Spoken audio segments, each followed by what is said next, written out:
Yes. So, so first of all, I need to say, I think it's important to say this: that Black folks are no more, that we are not more pathological than other people. Not that you didn't say that, but I think the amount of issues that we have going on is we are people just like everybody else. We got flaws just like everybody else. We ain't perfect. We got flaws just like everybody else, but we don't have more flaws internally and innately than other people do. We are people. We are humans made in God's image that have good things about us. We have struggles, weaknesses, just like everybody else. Now, we have been put in historically and contemporarily in some hard situations. And so, and the Black family is really a miracle. If you think about the fact that, for 250 years, 2.5 centuries in this country, we could not legally even get married. So if you think about that the institution of a Black marriage was illegal. I mean, so what is jumping the broom about? Jumping the broom was a way of enslaved people, knowing that the country would not recognize their union, had to still say, we will have the dignity of this union, And that's something to remember. The fact that we weren't allowed to get married for 250 years, and now we rejected marriage. Now that we can get married, but the black family is a miracle. The Black marriage is a miracle in America. And there are many things, man. There are many systemic ills. I mean, we can talk about one. I'll just talk about one: mass incarceration. Mass incarceration is a huge scourge against the Black family, because essentially what you're doing is removing an entire generation of Black men.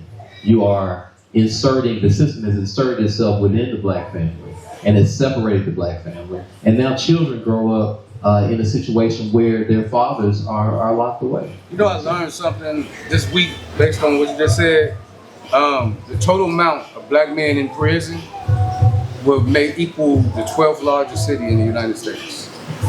Yeah. Bigger than Miami, bigger than Oakland, bigger than Miami and Oakland put together. Yeah, that's right. That's right. Crazy. And we are no more innately criminal than anybody else. That's true. You know what I'm saying? What you do is when you over police us, and then you over sentence us, then what you do is you build a certain kind of workforce that you can exploit. You know what I'm saying? That's a slavery by a different name, man. You know what I'm saying? I kind of said, I don't mean to cut you off, but I always had this theory. With genocide, how America had plans. They had a 100-year plan for the Indians. They had a 100-year plan for us, but it didn't work the way they wanted to. So how I see them genociding us now, as when you look at the birth rate, if say Black women have 7,000 to 8,000 kids a year, and out those 7,000 to 8,000 kids, maybe 3,000, 3,500 are males. But every year, say 2,000 males getting killed and another 2,000 getting locked up.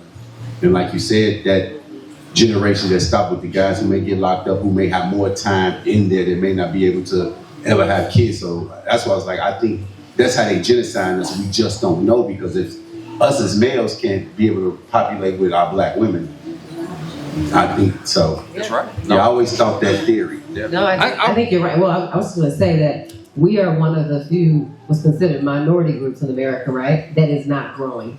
We've been at 13% for a real long time. And there are other populations that, so it's two groups that are not growing. And those are the two groups that have either experienced the genocide or the human trafficking. The indigenous people are about 1% of the population, and we are about 13%, and we've been chilling there for a long time. Other minority groups are growing, but it has, and I would say, I'm much more conspiracy oriented maybe than y'all are, but I would say that this is a part of the strategy, right, to suppress our community. And so when we start to grow, we grow in political power. Yep. We grow in political power, and so. I think, when you think about what can we change, what can we affect, I would say that we have to have solidarity around healthy Black marriages. I think it's number one on our list. And that doesn't mean that fixes everything and all the things. And I'm definitely not one of those people that's like, what's wrong with everything is fatherlessness. Because I think there are very real layered issues as to why things look the way they do. However, there's something about that 13% just sitting there for so long. We really should be growing. And we know that when we get to 2050, the white majority population will be outnumbered. And so that's why we have the political climate that we have now. We have this kind of pull towards what feels like an apartheid-like society, right? Because in South Africa, you have minority rule. And so that's one way to maintain power, is that you continue to subjugate and keep the numbers down for one of the most powerful, socially powerful minority groups, which is Black folks. Other parts of the world look to Black Americans around social strategy, protest, you name it. I mean, they're right now, people, I've talked to my friends outside of the country, they're like, what is happening? When are y'all gonna set it off? Because that is really the reputation of Black Americans, and that's why we have to be at 13%. Because if we had a higher percentage, we would certainly affect more political change in the country. Yeah, that builds Black wealth too. I mean, Right. Black marriage builds Black wealth, right? So we've got to, one way to keep your money amongst Black people and in the Black community is to get married to a Black person, right? That's, that's just a huge strategy for economic uplift. So, I would just say for anybody that's out there wondering, like, is marriage a good thing? Should I pursue this or not pursue this? I would say, if you are healthy enough to get married, get married. If you're healthy enough to get married, get married. There's nothing in singles. I think that's its own calling. It has its own, particular opportunities and challenges. But if you are healthy and you desire marriage, please,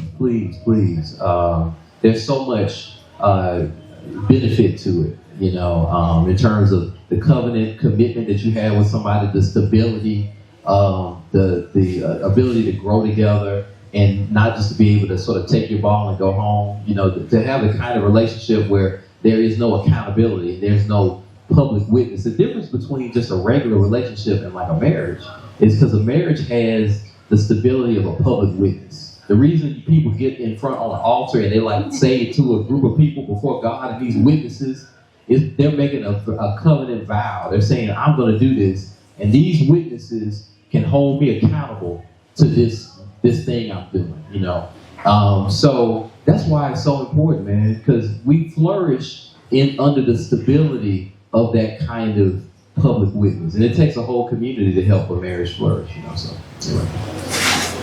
I've noticed from some of you guys' pages, both of you guys' pages, you all are pretty political. A lot of people shy away from political conversations. What do you all think about the political climate? DEI. Right now in this country, it's very bad. It's a very bad political climate. I think the political climate is bad. I'm not an advocate of Trump. I'm not an advocate for Biden. What is her name? Kamala? Kamala. I definitely wasn't an advocate for that. I'm not an advocate for the Democratic Party. I believe they pandered for our vote and taken advantage of our vote over and over and over since Bill Clinton. And we have nothing to show for them but a Bill Clinton crime bill, bills that Biden passed for the Asians and the gay homosexual community. Nothing of substance for us. But every time election comes, we become important. We become the 10%. We become the conversation. And every time we put you in office, as a people, not myself, you shit on us. You turn around, pull your pants down, and give us your ass every time. But to make it plain.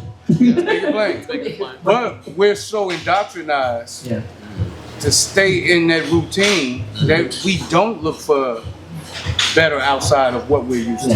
I mean, I think some people are. Some people, I think, are drinking the Kool-Aid. But I also think that some people are actually very pragmatic.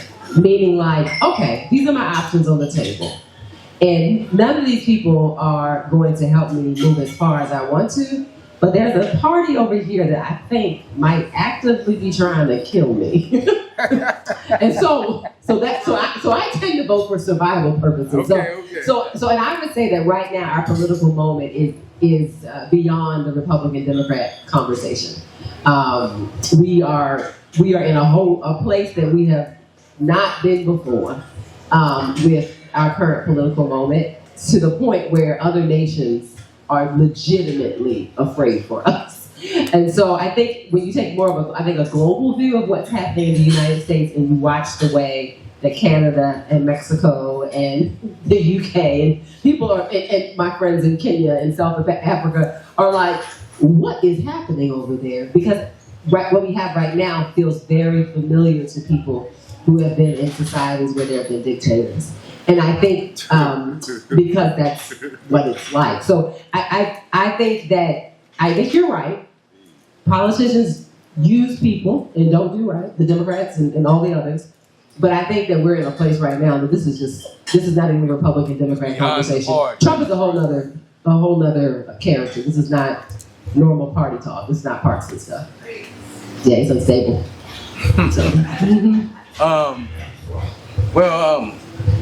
I don't know what he's doing right now, but we good. Yeah. Back to we're still in the political conversation. DEI. I mean, what is it? DEI. Oh, diversity, equity, and inclusion. Yeah, I think that's I think that's another thing that they're just tricking us with, because we're 6 on the list of people that actually benefit from that. White women are first. Right. You have a for sure. The handicap. For sure. The Veterans. Yeah, lots of people. So I think that it's commercialized to the point where it's directed to us, so we would stand up and speak on it, or speak about it, or have an issue with it, so that other groups that aren't standing up for it, that actually benefiting from it more so than us. We are our voice will be more so heard. Because they're gonna look at white women. What do white women need? That's how Western civilization is gonna look at it. They don't need nothing. But when you say, okay, well, you got African Americans, they've already been claiming about, the claim isn't a claim. They've already spoke about the oppression. They've already spoke about the laws that's made against them, the things that they're not getting. People, you're allowing other countries to flood our country and giving them benefits that we've never got. Where's our 40 acres in the mule? You gave that away already to other people in other countries. So it's like, what do you think we can do as a people, or how would you tell black people to look towards the next candidate? Because I said after Trump, you got 1 or 2 options. It can either get way worse than Trump, or it's definitely not gonna get. Let's see. I don't think he leaving. I don't think we had a president that wasn't racist. Every president we ever had, out of all the presidents, was biased against black people. I can say Obama was biased against black people. Trump is actually showing you what you can do with that seat that Obama could have did with that seat in his last 4 years. I don't need Congress. Everybody's argument was, oh, he had Congress against him, this and that. But you had all authority to push initiatives for us. Now I understand you wanted to be the president of the people. But at the end of the day, every other president that came before you and every president that came after you, gonna put their people first. Well, we put particular pressure on candidates who we share some cultural identities with, right? So Obama has a particular burden and pressure on him, and I'm not like an Obama apologist, but I just want to name that, like, we have particular expectations of him as black people. But I will say, just in reality, from what I've learned, there's never been another president or first lady who's experienced the level of death threats or violence as them. So I agree with you. They can certainly push things through. Although my goal for Obama, Michelle Obama, and Barack Obama, I just wanted them to live. Seriously, I just have a sense of American history where I was like, my goal is I just need y'all to live. Make it through. To make it through it. And likewise, I think in our political moment now, I think our goal is to survive. I think our goal is to survive and take care of what we can at a local level and be ready for when we have to move forward on something that is going to require much stronger protests. I think it's a good word in terms of looking locally. When things are overwhelming, like nationally and globally, you know what I'm saying, we can really feel like, man, what can I do? I mean, there's a lot going on that I hate, and I just feel like we feel very helpless. What we can do is we can definitely affect things locally. You know what I'm saying? We can definitely make sure that we know what's going on in the school system and in the school board at a local level. And we can definitely make sure we know what's going on with local judges, and we definitely make sure we know what's going on with local police precincts. And there's just a lot of things that we can we have some agencies around that we have to make sure that we can be engaged with. And politics is everywhere, man. Politics is not just it's not just electoral politics. Politics is just about who gets what, when, and how.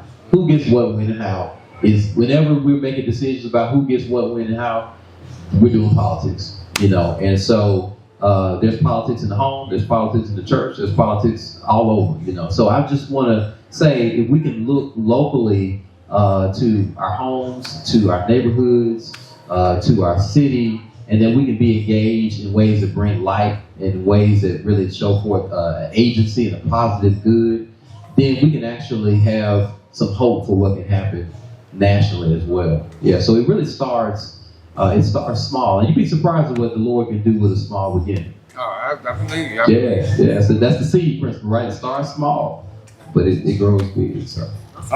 Well, before we get ready to get up out of here, we definitely thank you guys for coming out. It was a blessing. You made our show better. It was fun. We get both of you guys to tell the audience what you all individually have coming up, and how to find you, how to reach out to you, and what you guys have together coming up as well. Yep. So together we have coming up a Marriage Matters workshop that's free on March 29th at our church, Koinonia in Bordeaux, 1803 County Hospital Road. Come check it out. It's free. Hang out with us, learn about marriage, best practices, all the things. I mentioned earlier that I got a book coming out in 2026, but I have two other books that I've worked on. One is called Faithful Anti-Racism. It's a justice book, looks at faith as well. And then a Truth Table, Black Women's Musings on Life, Love, and Liberation. So please check that out. And Truth Table Season 9, my podcast. Season 9. Season 9. We are podcast OGs, apparently. Which is hilarious. But Season 9 in our series that's going to kick it off is called Still Resisting. And that has political implications. We're still resisting injustice. So that is going to be where you can access any podcast, and you can check us out on YouTube as well. We also have another podcast called Get in the Word with Truth Table, where you'll hear two Black women read the entire Bible to you in 1 year, 365 days, and then we pray at the end of that. So that's been in circulation for, I think, going into our 4th year. It's all over the world, and a lot of people start their mornings with us reading passages, and then we pray. So if you want to hear my voice again, and my dear colleague's voice, who's better than mine, you will be able to access it there. What's up? So I wrote a book called The Power of Unearned Suffering, which is about Martin Luther King Jr.'s theology of suffering, and basically how to engage in justice and suffering in ways that are healthy and actually lead to hope and healing. So that's found wherever books are sold. I'm a pastor of a local church, Koinonia, like you mentioned before. That's kind of like where I invest my life in my family, in my community, in my local church. And so so they can find me on Sunday mornings at Koinonia at 10 a.m. preaching God's word. So if you gotta work, take a day off. I'm gonna take a day off. Yeah. I work weekends for the last 6 years, but I'm gonna take a day off and come see you guys. Come through. I'm sorry, man. I didn't mean that. Saying the Bible, you shouldn't be working on Sunday, but I need that Monday. This is very true. But even though I'm practicing Islam. Yeah. I enjoy church. Yeah. I think church every Sunday is the best way to start the week. Yeah. I understand the proverbs in the Bible. I understand the teachings. Yeah. And I understand how it's just to help you get through and find something within yourself to build on for the rest of the week. Yeah. And so I like going to church. You'll be very welcome. Yeah, we'd be honored. We would truly be honored to have you. One day I'm gonna see if I can get my daughter and see if I can bring her. Yeah, man. You be our guest tomorrow, man. You come holler at me when you get there. Yes, sir. Yeah. Yes, sir. Absolutely. Well, we appreciate you, Dr. Christina and Pastor Micah. We appreciate y'all coming out to do the show. Like you say, me and Pierre, we'll show up. I'll be there March 29th. I might be in there by myself, but I'll be in there just to see what y'all got to say about marriage. But We appreciate y'all like always. Hit that subscribe button. Definitely comment. You know, we want to see what y'all got to say. Let us know what y'all think about what they had to say today. Like, share, and we're going to catch y'all at the next one, man. Peace. And I was good today. Truth Table, Yeah, come on. Koinonia Church. Koinonia Church, Dr. Edmondson, Pastor Edmondson. Thank y'all for the great conversation. Thank you so much. Great question. Thank y'all. Great question. Thank Truth Lounge TV, I ain't had no red cup either. Where it at?